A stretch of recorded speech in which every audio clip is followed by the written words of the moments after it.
En 1315, un ejército de Gran Bretaña invade Irlanda. Compuesto de 6.000 aguerridos veteranos, era una de las fuerzas extranjeras más poderosas que habían puesto nunca un pie en el país. Pero no era un ejército inglés. Sus recios soldados, envueltos en cota de malla, eran escoceses, mercenarios y combatientes de las tierras altas y las islas occidentales. Su comandante era Eduardo de Bruce, hermano de Roberto de Bruce, rey de los escoceses. ¡Presenten armas! Tenían un solo objetivo: echar a los ingleses y poner a Eduardo de Bruce en el trono de Irlanda.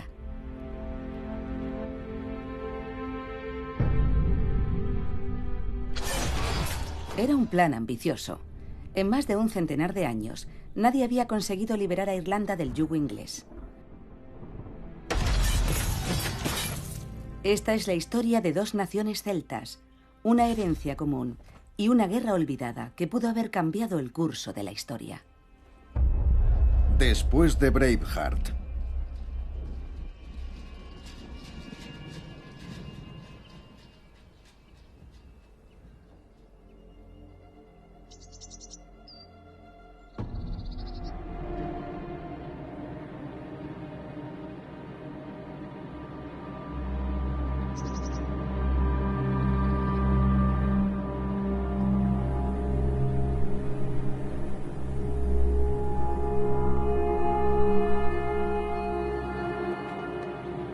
¡Abrid las puertas! ¡Abrid las puertas! ¡Abrid las puertas!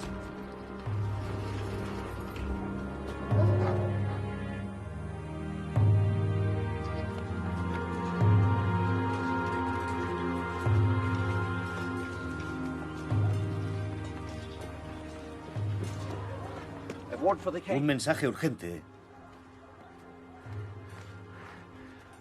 para el rey Roberto. ¿Qué mensaje? Sire, el rey inglés ha muerto.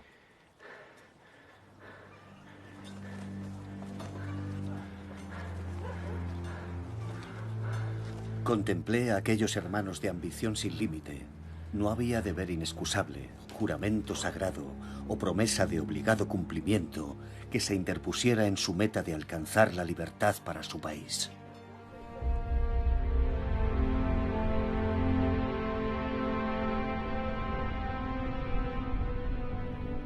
La historia de Irlanda y Escocia hace 700 años es una historia de rebelión contra la tiranía.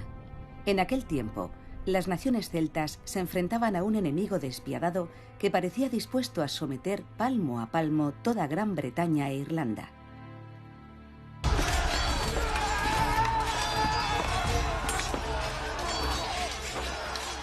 Cuando los normandos conquistaron Inglaterra en el año 1066, su llegada marcó una de las mayores transformaciones de la historia de Europa. Y su afán de poder y territorio iba a cambiar para siempre la política y la cultura de estas islas.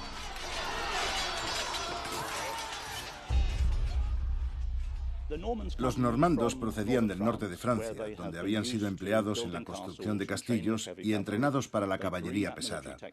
Traen consigo esa tecnología militar cuando conquistan Inglaterra en 1066 y les sigue acompañando cuando se trasladan a Escocia invitados por la dinastía, y a Gales e Irlanda como conquistadores. Pero les movía un impulso irracional, maligno, un afán irresistible por dominar. Quieren poseer lo que tenían y además lo que poseían los demás. Habían venido a conquistar, y para ellos Gales era tan vulnerable como Inglaterra y Escocia. Y por supuesto Irlanda siempre estaba ahí, en segundo plano, en su lista de asuntos pendientes. Poco más de 100 años después de la batalla de Hastings, en 1066, una fuerza invasora anglo-normanda desembarcó en Irlanda. Conquistaron la isla, establecieron una nueva base de poder y empezaron a ser conocidos como los anglo-irlandeses. La mayoría de los reyes irlandeses autóctonos no pudieron hacer otra cosa que someterse a estos poderosos recién llegados. Pero muchos recelaban de la nueva presencia en el país y nunca llegaron a aceptar al rey inglés como su monarca. A finales del siglo XII, y así se mantendría durante cientos de años, coexistían dos sociedades diferentes. Tenías la sociedad gaélica y la normanda, o como luego se llamaría, la anglo-irlandesa. Lo que me fascina de la Irlanda gaélica, la Irlanda medieval, es el hecho de que hubiera dos sociedades bien diferenciadas en muchos aspectos, tanto que uno podía viajar desde Dublín hasta, pongamos, O'Neill, en el Ulster, y era como pasar de un mundo a otro. Son esencialmente dos sociedades ajenas, algo que no ves en muchos países en la Edad Media. Lo peculiar de Irlanda en la Edad Media era que tenía una sociedad muy polarizada, cosa que no sucedía en Escocia. Tenías a los irlandeses autóctonos y también tenías a los ingleses de Irlanda, y eran dos naciones. Se consideraban mutuamente polos opuestos. Por lo que se refiere a los ingleses, tenían buenas razones para despreciar a los irlandeses. Al principio de la conquista, habían traído consigo a un cronista, Gerardo de Gales, que, al describir lo que había visto, calificaba de salvaje e incivilizada la conducta de la población autóctona. Los irlandeses son gente zafia.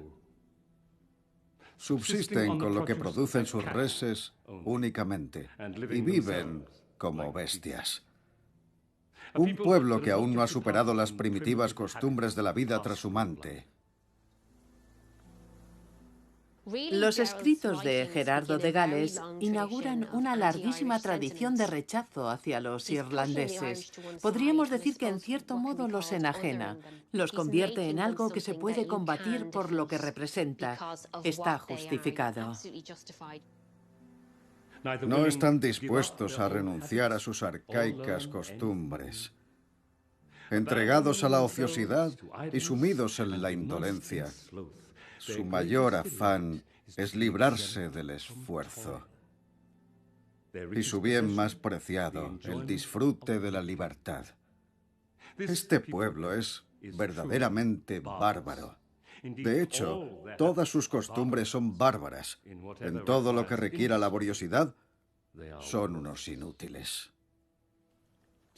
Siempre es más agradable que te digan, viniendo de una potencia imperial colonizadora, que tú también eres superior.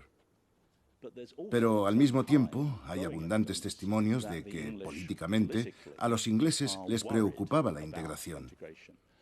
Son célebres los estatutos de Kilkenny y otras leyes en donde los ingleses afirman: queremos a los irlandeses separados y queremos a los ingleses separados.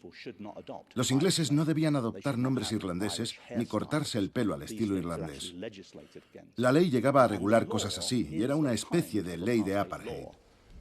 Hacia finales del siglo XIII, matar a un inglés en Irlanda era un delito grave, mientras que matar a un irlandés no.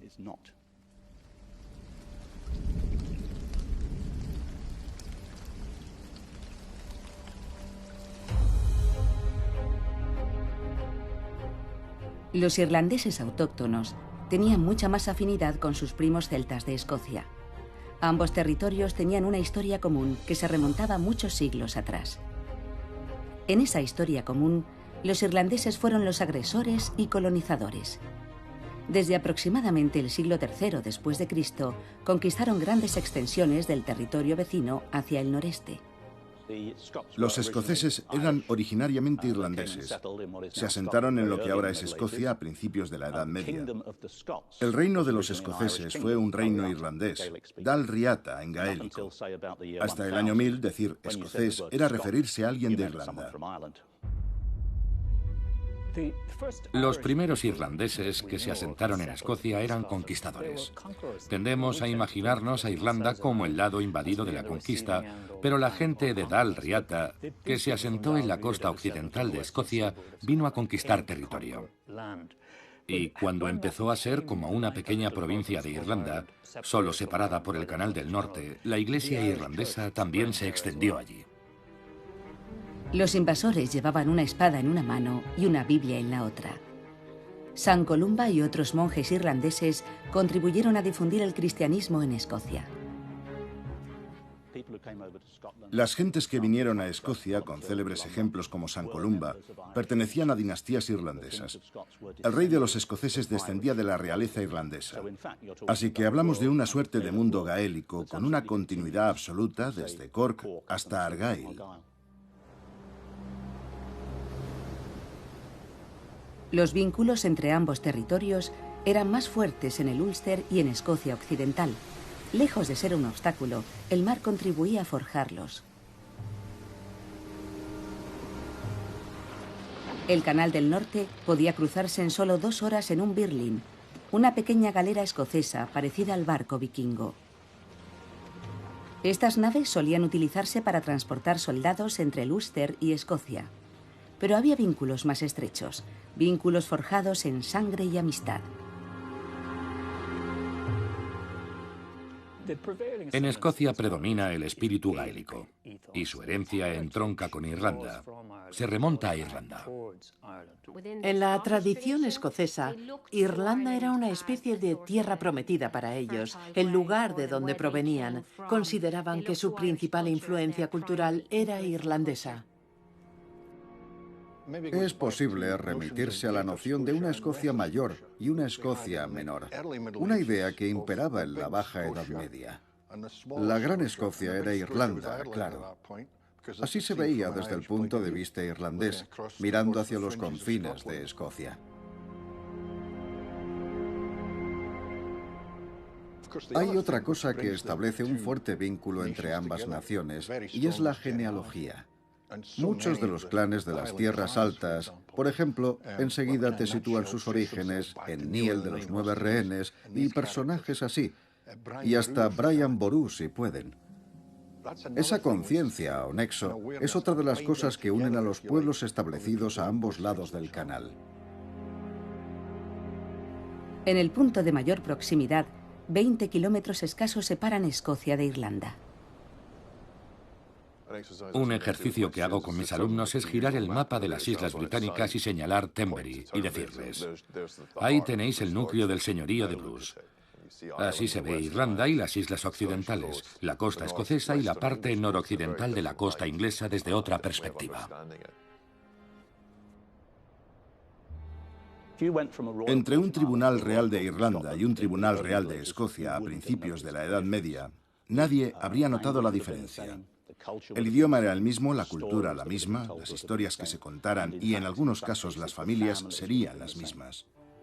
A la hora de enfrentarse a los anglonormandos, los escoceses tenían una gran ventaja respecto a los irlandeses. Los irlandeses no tenían un rey supremo indiscutible. Escocia, en cambio, estaba gobernada decisivamente por un solo monarca. David I de Escocia, que no quiso ver cómo conquistaban su territorio, invitó a entrar a los anglonormandos. Permitió que algunos lores normandos se asentaran en el país y se apoyó en ellos para salvaguardar su autoridad. El más importante de estos lores recibía su nombre de una pequeña localidad cercana a Cherburgo, de donde procedía su familia, Briggs o Bruce. El más famoso de todos los reyes escoceses nació de su linaje. Se llamaba Roberto de Bruce y su ascendencia no era solo normanda. El matrimonio de su padre con la condesa de Carrick había inyectado sangre celta en el linaje de los Bruce. Su madre era condesa de Carrick por derecho propio.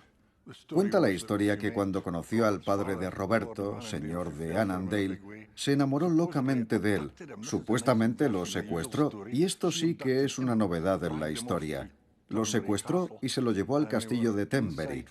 Después de 3 días encerrados, anunciaron que iban a casarse. Roberto de Bruce fue el fruto de lo que allí pasó. Carrick formaba parte de Galloway, era la parte norte de Galloway, y era indudablemente de habla gaélica, incluso mucho después del reinado de Roberto de Bruce. Por tanto, Roberto se crió en una zona celta o de habla gaélica de Escocia. Puede decirse que eso es lo que convierte a Roberto y Eduardo de Bruce y a los hermanos en verdaderos híbridos, por así decirlo, en genuinos hijos de muchos reinos. Cada vez estoy más convencido de que era una especie de búsqueda de un lugar para Bruce. Sería educado por su abuelo y su padre, como probablemente también lo fueron sus hermanos, para tener cierta categoría real, una posición política superior. Roberto podía aspirar a ser rey de Escocia porque estaba emparentado con un pretendiente anterior al trono. En 1302 reforzó su posición casándose con Isabel, hija de Ricardo de Ver, conde del Ulster y uno de los jefes anglo-irlandeses más poderosos. Ricardo de Ver tenía una hija muy cualificada, Isabel, criada aquí en Greencastle. Así que Eduardo I y el que en definitiva era uno de sus mejores amigos, Ricardo de Ver, pactaron un acuerdo de matrimonio entre Roberto de Bruce e Isabel de Ver. Es posible que el propio Eduardo I usara ese matrimonio como reclamo.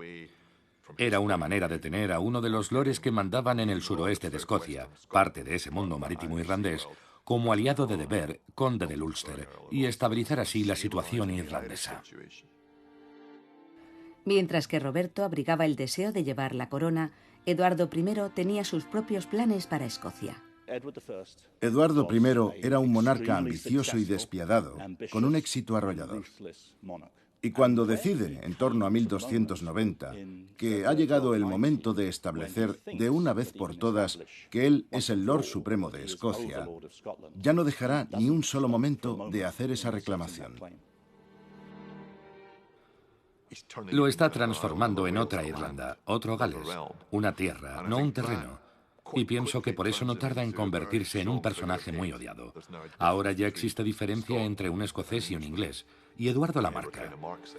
Los calificativos que usarán después los escoceses para definir a los ingleses, arrogantes, presuntuosos, sobrados, se atribuyen en primer lugar al propio Eduardo. Algunos se negaron a arrodillarse. Entre ellos había un joven patriota llamado William Wallace, que libró una desesperada guerra de guerrillas contra la dominación inglesa. Roberto de Bruce se cubrió las espaldas. Primero apoyó a Wallace y después apoyó a Eduardo, pero su máxima preocupación era su propia aspiración al trono escocés.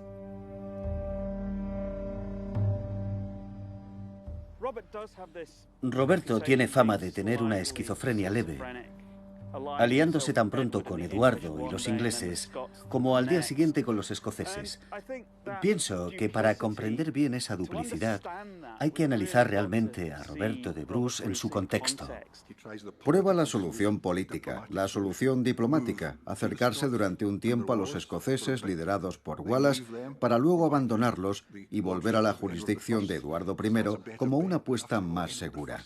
Después de todo, Eduardo I es el mandamás prácticamente de toda Europa occidental. Ahí es donde está el poder y donde uno puede promover los intereses de su pueblo. Es un pragmático. Tomará el camino que haga falta tomar para llegar hasta donde se ha propuesto. Y si un día eso requería tener que rendirse a los ingleses y combatir en sus filas, lo hacía. Si quería ser rey de Escocia, Roberto tenía que negociar con su principal contrincante, John Comyn. Y en 1307, cuando ambos se reunieron en la abadía de Greyfriars en Dumfries, sucedió algo que marcaría para siempre el destino de Escocia. Cabalgó hasta allí y se encontró con Sir John Comyn en la abadía de Greyfriars, en el altar mayor. Con gesto de burla le mostró el documento, y entonces allí mismo con un cuchillo le arrebató la vida. Una gran desventura cayó sobre él por aquello. La muerte de Comyn es bastante desconcertante en cuanto a la posición de la Iglesia, porque lo que hay que entender es que cuando Bruce mata a Comyn, lo hace en el altar de la iglesia de Greyfriars, en Dumfries. Y cuando uno mata a alguien de esa manera en el altar, queda automáticamente excomulgado. Por eso resulta sorprendente que Bruce aparentemente contara con tanto apoyo de la iglesia escocesa, porque cabía esperar todo lo contrario, que le hubieran demostrado su absoluto desprecio, rechazándolo por hereje y por haberse condenado al infierno. Sin embargo, por alguna razón no lo ven así. Bruce concita en torno a él un talento extraordinario. Y me parece extraño. Esa acción, ya fuera un asesinato premeditado o un arrebato de ira en medio de una discusión, es la que marca el punto de inflexión. Debe tomar una decisión allí mismo. O sale huyendo y se convierte en fugitivo, o agarra el toro por los cuernos y apuesta por el trono. Llegamos al punto en donde Comyn es asesinado y el camino se extiende en línea recta. Y ese camino es el enfrentamiento entre Bruce y el rey de Inglaterra.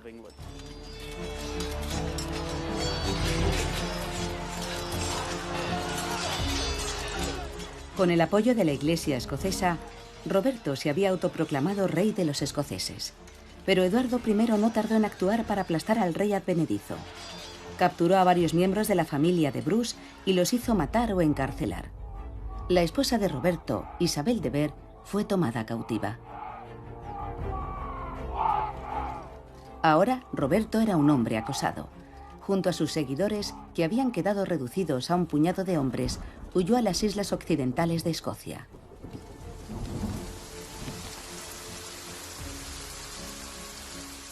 Ya casi era invierno y tenía tantos enemigos a su alrededor que todo el país le hacía la guerra. Tan terribles infortunios hubieron de afrontar allí: hambre, frío, lluvia implacable, que nadie que viva podría contarlo todo.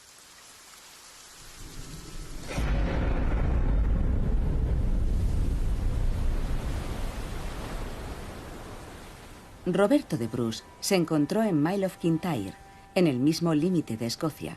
Desde allí podía ver la costa del Ulster. Ahí se le ocurrió, y no sería la última vez, que los irlandeses podían ayudar en la guerra contra Inglaterra. La clave para comprenderlo a él y el éxito que finalmente tuvo, y para entender lo que se estaba urdiendo en Irlanda, en parte está en sus orígenes, en el mundo gaélico. Desde Kintyre, Bruce realizó una breve travesía hasta la isla de Rathlin, frente a la costa de Antrim. Se supone que se ocultó aquí con sus seguidores, en una húmeda cueva a la que solo se accedía en embarcación.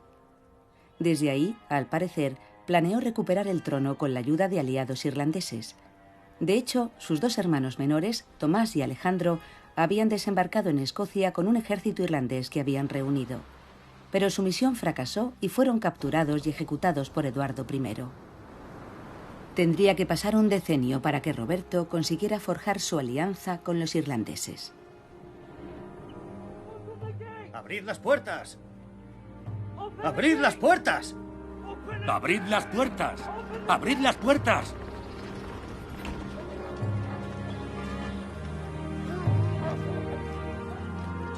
En julio de 1307 muere el rey Eduardo I, y de golpe desaparece el mayor obstáculo para la libertad escocesa.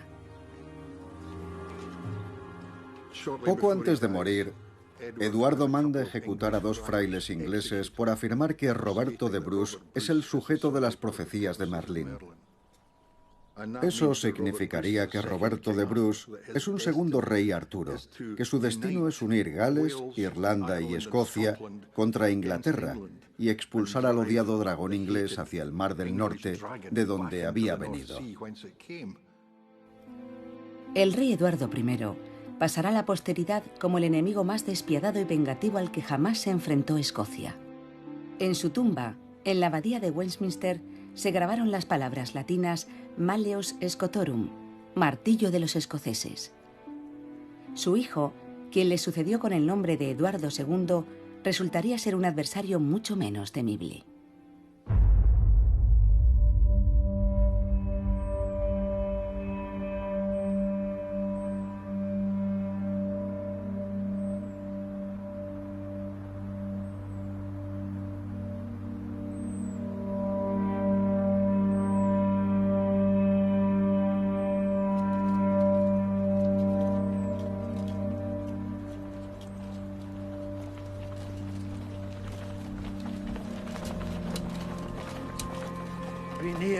No abandones a tus camaradas sobrevivientes que aún luchan por la gloria.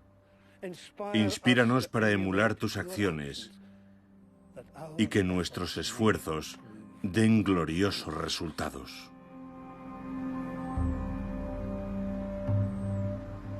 En 1314, un ejército capitaneado por Roberto de Bruce entró en batalla con los ingleses.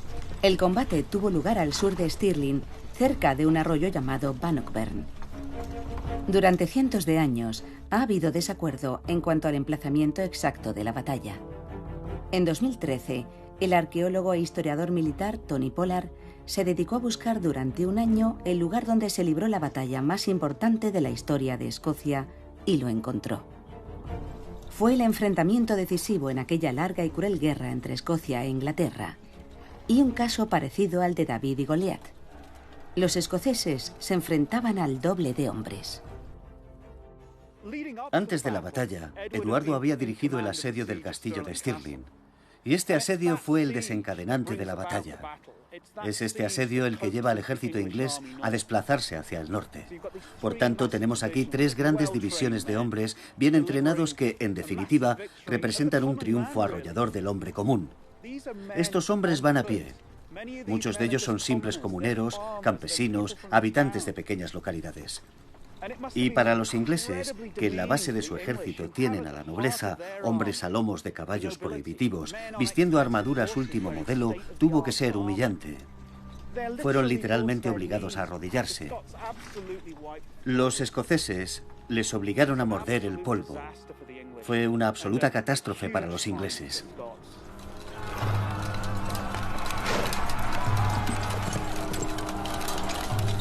Bannockburn pasaría a la historia como la mayor victoria de Escocia sobre Inglaterra.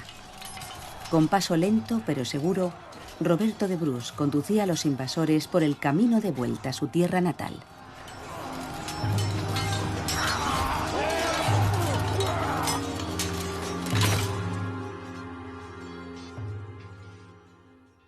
Los historiadores escoceses tienden a pasar por alto la trascendencia de Bannockburn. En realidad, debería considerarse el momento culminante de la carrera de Bruce, pero tendrán que pasar 16 años más para que los ingleses lleguen a reconocerle el título de rey de los escoceses. Roberto de Bruce buscaba que los ingleses reconocieran la independencia de Escocia. Pero quería algo más, que reconocieran la independencia de Escocia y a él como su rey. Y eso no había variado un ápice después de Bannockburn. Así que probablemente estaría sacudiendo la cabeza preguntándose qué podía hacer ahora. Tuvo que ser muy deprimente. Y parece que fue esa una de las razones por las que decidió abrir nuevos frentes en la guerra contra los ingleses después de Bannockburn. A pesar de la gran victoria escocesa, hubo otro capítulo crítico en la historia de la guerra contra los ingleses. Pero esta parte de la historia se desarrollaría no en Escocia, sino en Irlanda. Los colonos anglo-irlandeses del país probablemente se sintieron desolados al saber que aquel escocés advenedizo había derrotado a su rey. En la Irlanda gaélica, a todo el mundo le parecería una noticia magnífica.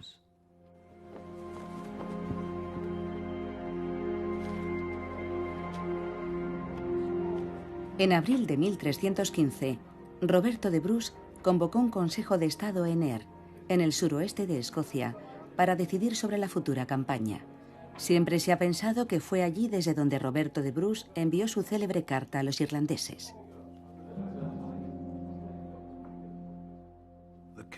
El rey envía saludos a todos los reyes de Irlanda, a los prelados y al clero, y a los habitantes de toda Irlanda, sus amigos, considerando que nosotros y vosotros, nuestro pueblo y vuestro pueblo, libres desde tiempo inmemorial, compartimos los mismos antepasados y nos vemos impelidos por un idioma y unas costumbres comunes a unirnos con mayor afán y gozo en la amistad.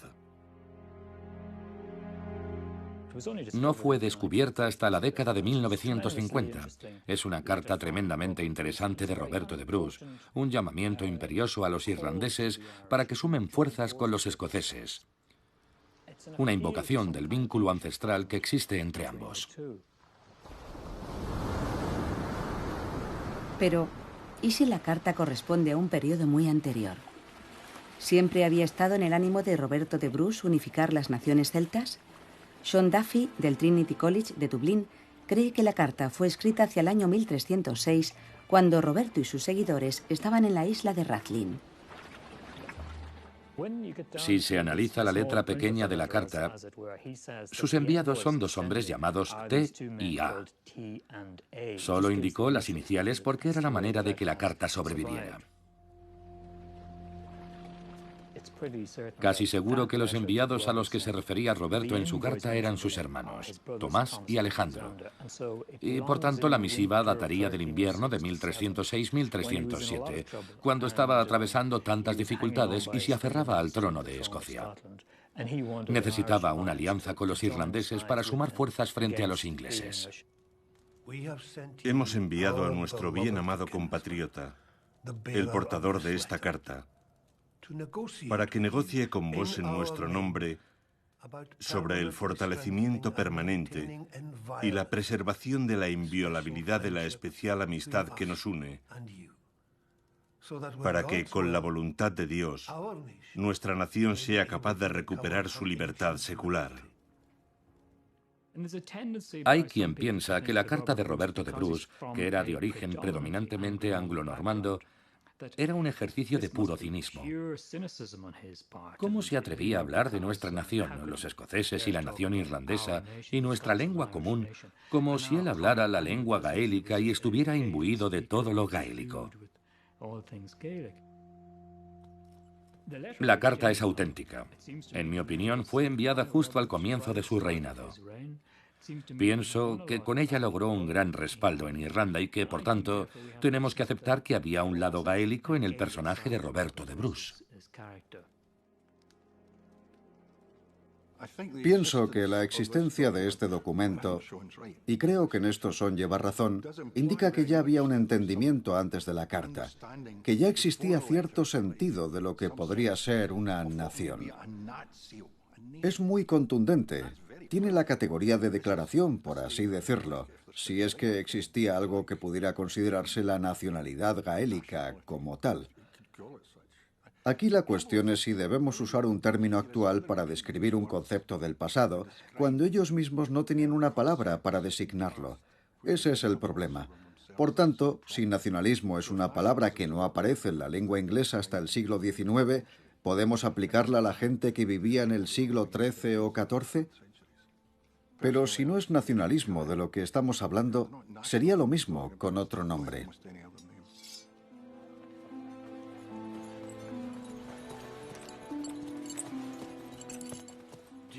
Durante un largo invierno en la isla de Rathlin, soñé que ayudaría a los hijos e hijas de nuestro reino hermano en su lucha contra nuestro enemigo común, los ingleses, y que al hacerlo reuniría al pueblo celta, Escocia con Roberto de Bruce e Irlanda con Eduardo.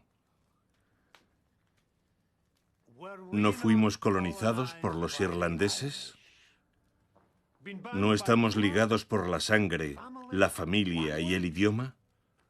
¿No fuimos cristianizados por la misma Iglesia? Los preparativos están. Irlanda y nosotros seremos uno. Después de Bannockburn, siente que hay que llevar la antorcha de la paz al enemigo. Era el arma principal de Bruce para conseguir que los reyes ingleses reconocieran la legitimidad de su reinado. La idea era, igual que estamos abriendo un frente en el norte de Inglaterra, abramos otro en Irlanda.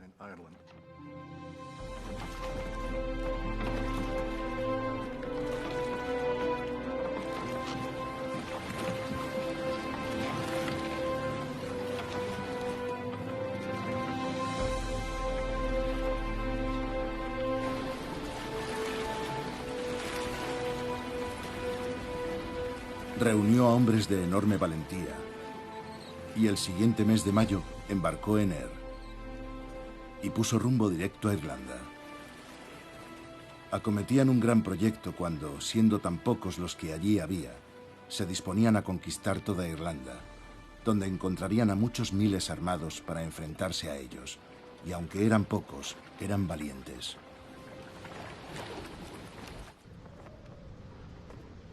El arqueólogo experto en campos de batalla Tony Pollard nació en Inglaterra.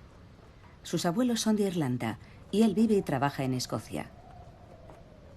Es un ejemplo de los estrechos vínculos que unen a los tres pueblos. Y siente fascinación por los extraordinarios acontecimientos que unieron sus destinos en un sangriento conflicto hace 700 años. Hoy en día, el de Larne es el puerto más importante entre Irlanda y Escocia en el lado irlandés. En 1315 debió de ser donde se concentró el ejército escocés de Eduardo de Bruce tras desembarcar en las playas que se extienden por esta costa. Unos 6.000 hombres a bordo de 300 embarcaciones, según cuentan. Eran birlings, los barcos encargados de las transacciones diarias entre Irlanda y Escocia, y dado que recorrían de arriba abajo la costa occidental de Escocia, eran una visión frecuente.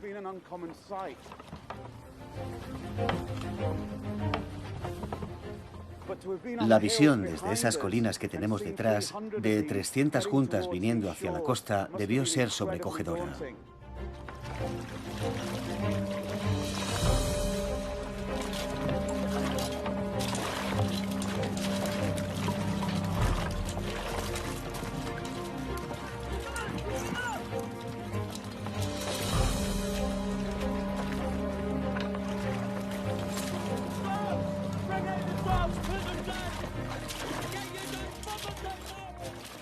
Se usaba la amenaza de los escoceses para dar miedo. Vendrán los escoceses y te llevarán.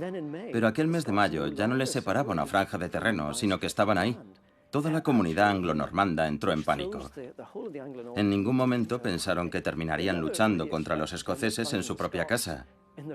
Cuando aquellos 6.000 hombres llegaron a Antrim, fue como si su peor pesadilla se hiciera realidad.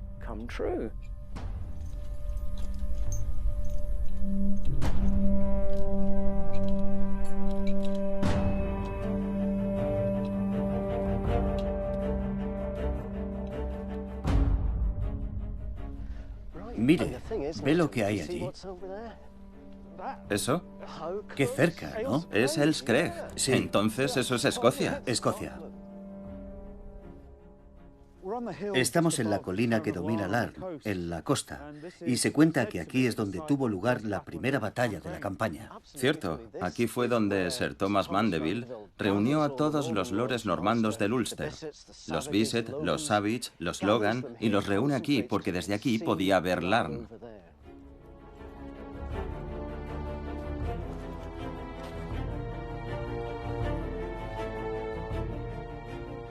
Es un ejército victorioso. Bruce consigue 5.000 o 6.000 hombres, los que machacaron al ejército de Eduardo II en Bannockburn, y fue un auténtico día D. Sí, el día D. Si Mandeville conseguía parar a Bruce aquí, la campaña habría terminado. Sí, le habría echado A patadas al mar.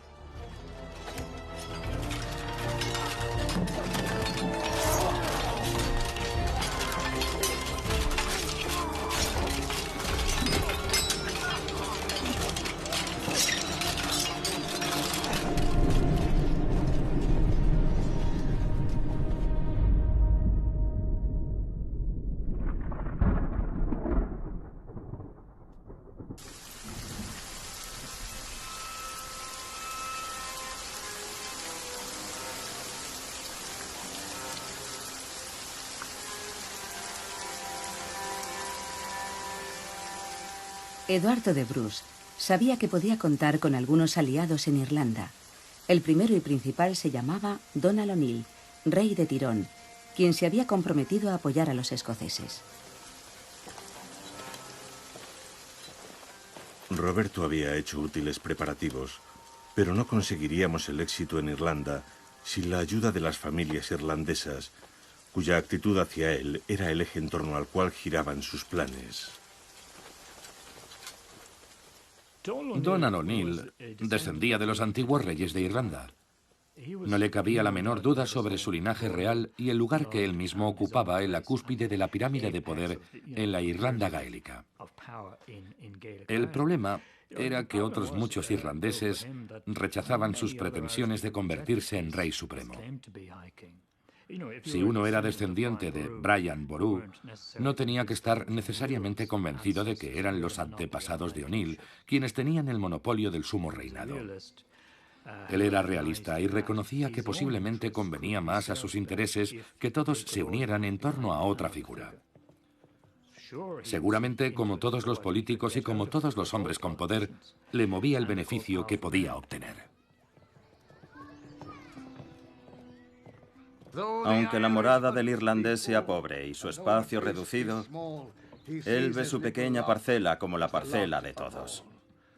No hay palacio de ningún príncipe que ponga en evidencia la insignificancia de su humilde lecho. Digno de este mundo es el hombre que se regocija en él y lo aprovecha al máximo.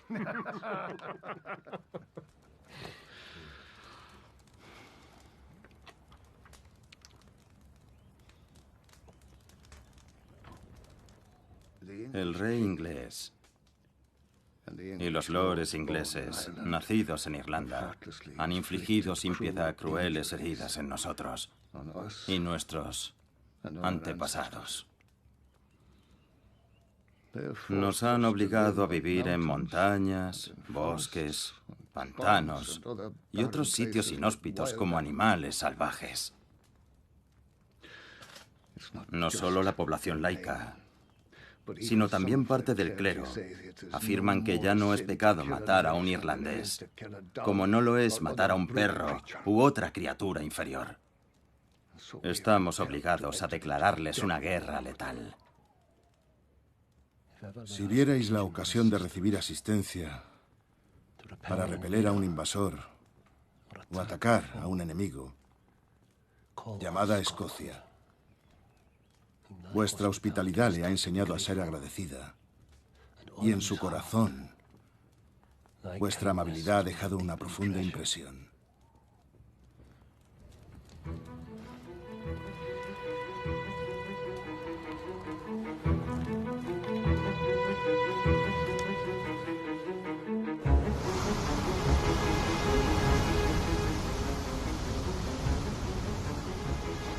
Hoy, Carrickfergus es una ciudad satélite de Belfast. Pero en el siglo XIV, Belfast no era más que un modesto pueblo y Carrickfergus la localidad más importante del Ulster, un puesto estratégico de gran relevancia militar. Era de vital importancia que Eduardo de Bruce lo tomara e impidiera que los ingleses desembarcaran allí su ejército. Castillos como el de Carrickfergus eran la base del poder de los anglonormandos o los anglo-irlandeses. Eran los que habían llegado y habían conquistado la Irlanda gaélica. Esa era la gente a la que Bruce pretendía poner a prueba en su invasión. Por tanto, para Eduardo de Bruce, este castillo es un objetivo muy importante. Tiene que tomar Carrickfergus. Si consigue tomar Carrickfergus, eso significa que Roberto en sus guerras contra los ingleses en el norte tendría el campo abierto. Si logran tomar Carrickfergus, toda la zona del Mar del Norte será suya. Y probablemente toda la zona marítima que se extiende hasta Bristol. Y si uno corta ese canal, habrá conseguido prácticamente interrumpir las rutas de suministro de Eduardo II. Seguramente un objetivo de la invasión irlandesa sería dañar como fuera las rutas de suministro y perjudicar a las fuentes de suministro inglesas. Si conseguías interrumpir esa línea de aprovisionamiento, sobre todo en tiempos de hambruna, podías hacer estragos en las vías de apoyo al enemigo. Y pienso que Irlanda era... bueno, era sabido que Irlanda era como un gran cesto de pan para los ingleses. Los escoceses tomaron Carrickfergus sin mucha dificultad. La conquista del castillo fue una empresa más difícil. Eduardo de Bruce no tenía los medios necesarios para tomar el castillo al asalto, así que lo rodeó y se dispuso a someter a su guarnición mediante el hambre. Cuando Eduardo de Bruce llega a Irlanda en 1315, se siente comprometido con la causa de Carrickfergus. De hecho, mientras está aquí, alrededor de una docena de jefes gaélicos e incluso reyes menores se presentan ante él y lo proclaman rey supremo de Irlanda.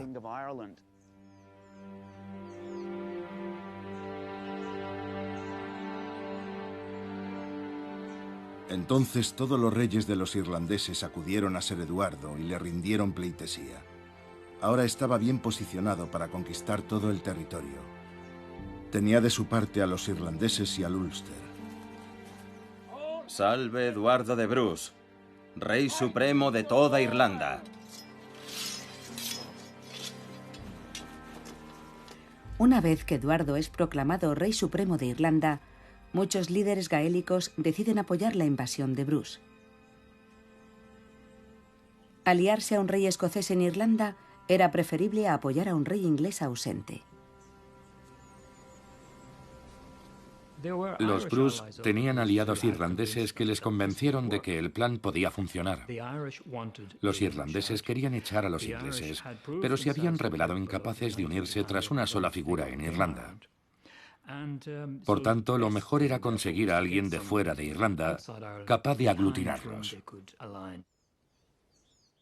Es una parte muy interesante de la historia de Irlanda y Escocia. Existen vínculos culturales, de eso no cabe duda, pero en realidad hay un salto político considerable entre ambas.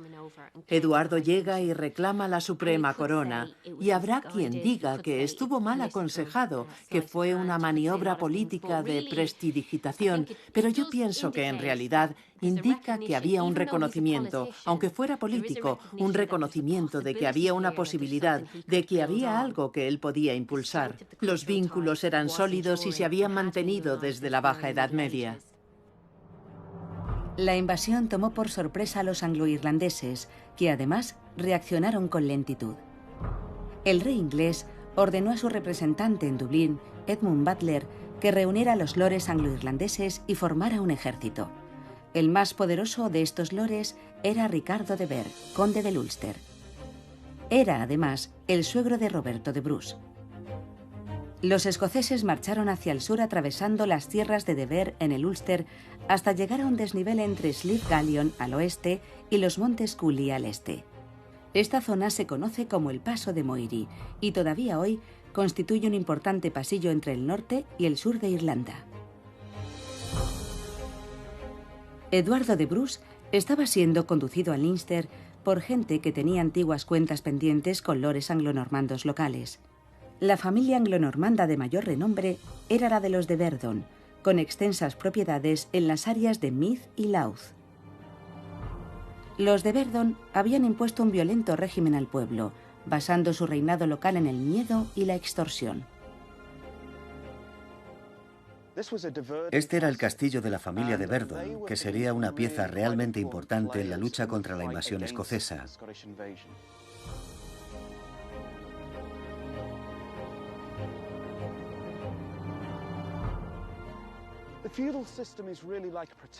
El sistema feudal es en realidad como una trama de extorsión, de cobro por protección. Si eres campesino arrendatario de una tierra, o pagas impuestos o prestas servicios a tu señor, a cambio tu señor te protegerá. Y esa es la finalidad de este castillo. Simboliza ese poder y esa capacidad de ofrecer protección. Pero en realidad no funciona. Bruce llega hasta aquí desde el Ulster con su ejército. Echa un vistazo y piensa con toda sensatez. Ya estamos limitados con un asedio en Carrickfergus.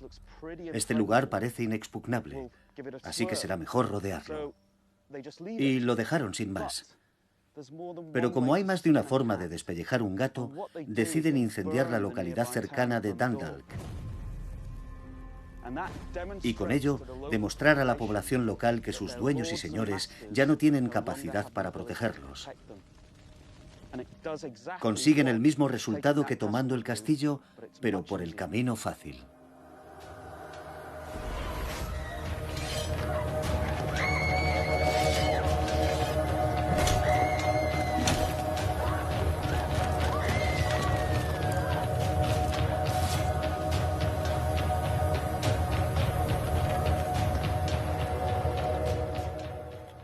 Dundalk sufrió muchísimo durante la invasión de Bruce, que pienso que no fue indiscriminada, sino porque era un feudo de los de Verdon. Si nos fijamos en todos los lugares que atacaron, Normalmente había detrás una razón política local. No es que barrieran Irlanda con bombardeos indiscriminados ni nada parecido. A menos que el rey de Inglaterra vuelva a invadir Escocia, los escoceses intentarán conquistar Irlanda este invierno, y los irlandeses de Irlanda le ayudarán. Lo he perdido todo luchando contra Eduardo de Bruce. Mis tierras, mis caballos, mi armadura, mis rentas y mis ingresos.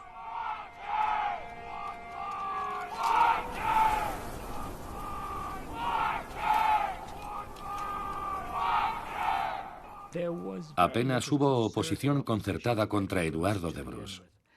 Pero además, cuando terminó su primer verano en Irlanda, el gobierno estaba empezando a despegar y comprendió que debía formar un ejército y marchar tras él, y tratar de hacerle frente en el campo.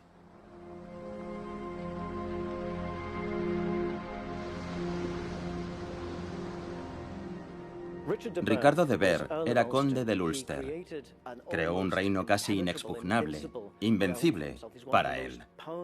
Es uno de los magnates anglonormandos más poderosos de la isla. Controla tierras en Connacht, controla la mayor parte del territorio aquí, en el Ulster. Es él quien dice al gobernador principal, Edmund Butler, que quiere enfrentarse en persona a Bruce. Tengo aquí una fuerza propia de 20 batallones. Es lo bastante grande para expulsar a un número equivalente de hombres del país, o para matarlos en él. Quiere regresar al Ulster y luchar para arrebatárselo a los Bruce, porque para él es casi un agravio personal. Es su yerno diciendo, voy a enviar allí a mi hermano para arrebataros vuestro reino particular. Y Ricardo de Vere contestándole en la práctica, no voy a tolerarlo. Y piensa, voy a marchar desde Connacht, unirme a mis aliados gaélicos y derrotar a Bruce en mi propio terreno.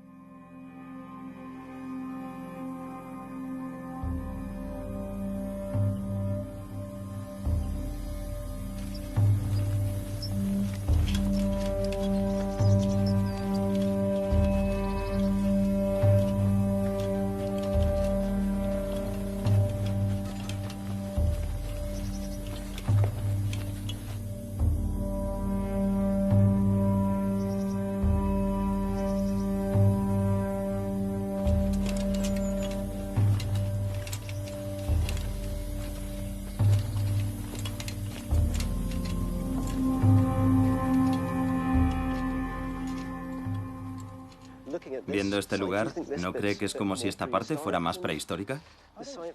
Mire ahí. Hay un muro de piedra. Lo sé, es de lo más interesante.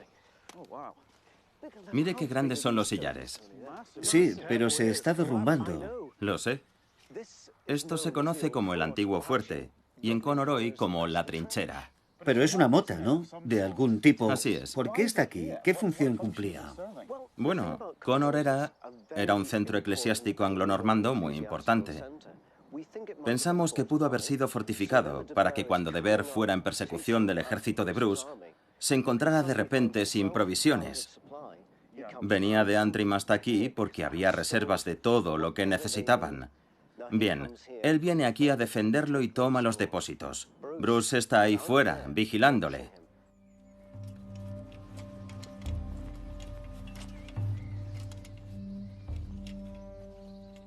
De Vere viene con un aliado irlandés, Phelim O'Connor.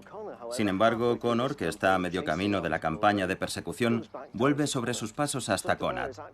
Así que de Vere se queda con las ganas. Sir Philip Mowbray es quien realmente organiza a los escoceses para que vayan y ondeen sus banderas. Provoca así a los anglonormandos para que salgan a darle caza. De Vere ve las banderas y parte en esa dirección, siendo alcanzado por el flanco. Bruce ve la batalla y decide intervenir. Fue una de las peores y más sangrientas campañas. Como arqueólogo me pareció muy interesante. Dice, el campo estaba cubierto de armas, brazos y cadáveres.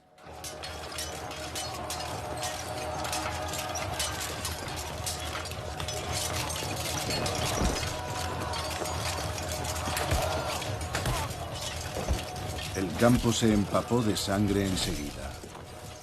Lucharon con ferocidad, un bando contra el otro. Se asestaron tan terribles golpes con palos y con piedras que fue horripilante de ver.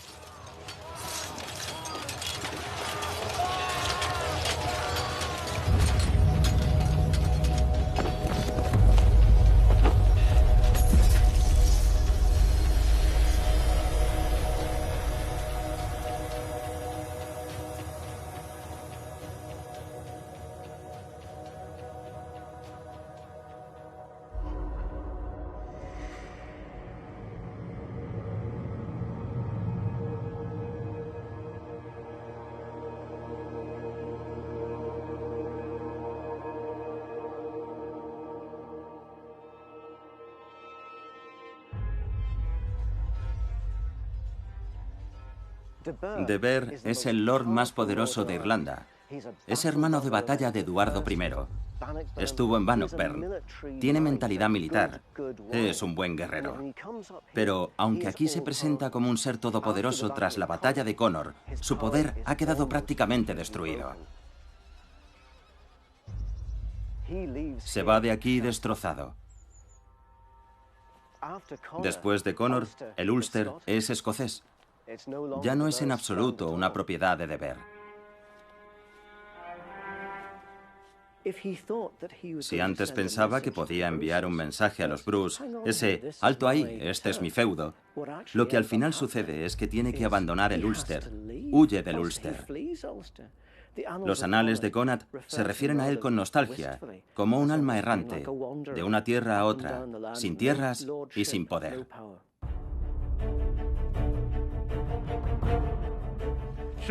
¿Preparados? ¡Presenten armas! ¡En posición! Irlanda era solo un frente en la guerra que libraba Roberto de Bruce contra los ingleses. Había arrasado territorios en el norte de Inglaterra y dirigido personalmente el ejército que puso sitio a la localidad inglesa fronteriza de Carlisle. Nadie podía negar que los hermanos Bruce estaban causando graves problemas a los ingleses, dentro y fuera de casa. Cuantos más sean, mayor honor será el nuestro. Si procedemos como hombres. Aquí nos encontramos en peligro para alcanzar honor o muerte. Estamos demasiado lejos de casa para huir. Que cada uno se haga fuerte el ánimo para seguir. Esos hombres han sido reclutados en esta tierra y estoy seguro de que huirán si se ven atacados con coraje.